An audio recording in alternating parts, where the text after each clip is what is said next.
the current mathematical framework that we have. So I commend you, because I have the same feeling.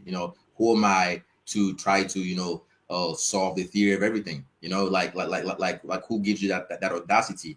But here's what I was going to ask you, because our last conversation, you talked about the nuance in the nuance in the complexity of mathematics, right? So I would like to talk about that. Okay. Elaborate more, because that resonated with me so strongly, because I have an issue with the equal sign, right? Sure. And the equal sign is what deletes the nuances, right? Makes systems seem discrete and finite, right? And then you come in and you say, bro, the nuance is the vital part. So let's talk about that. Vital. So I'm teaching geometry this year, right? And I'm really happy about that, because in the space that we're in, I'm trying to, I never really learned proofs. When I learned geometry, and most people, even if they don't really like math, they'll like geometry. And because it has to do with shapes and all that other stuff. But that idea of proofs and having to have proof of something as a discipline in geometry to prove things is really important to have evidence, right? Correct. Even in geometry, there's the idea of undefined terms. But we talk about a point, a line, and a plane.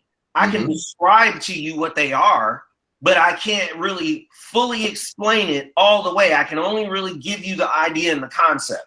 You can only give me an incomplete definition, but not it can never be complete.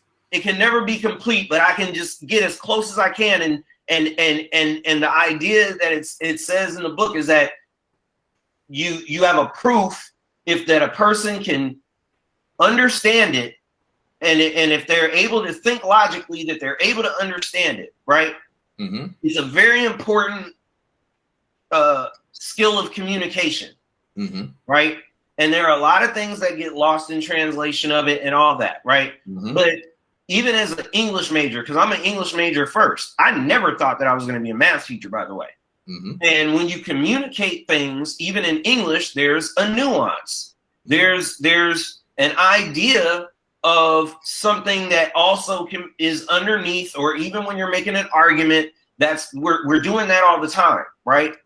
Now, the thing is that if you think of math as right or wrong, this or that, all of that stuff, then you're completely missing a lot of the nuance behind what's being presented in front of you on a problem.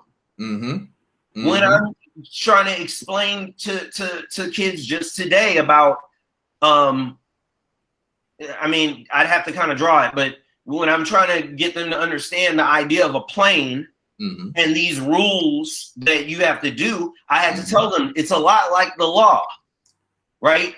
And the law may say something that sometimes is very black and white, but then you will have these kind of very strange situations where, because these three dots look like they're in a row, they look like they're collinear, but there's no line drawn to show that they're collinear, so they're just three dots.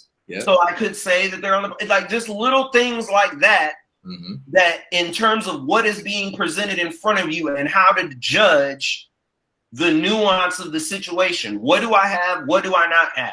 And that kind of reasoning is extremely important. And, nuance is what makes poetry beautiful. It's what can communicate layers of things. And just like you said, the equal sign kind of gives that idea of it. But also the symbols we use, the symbols got to stick. When you love design, I know that.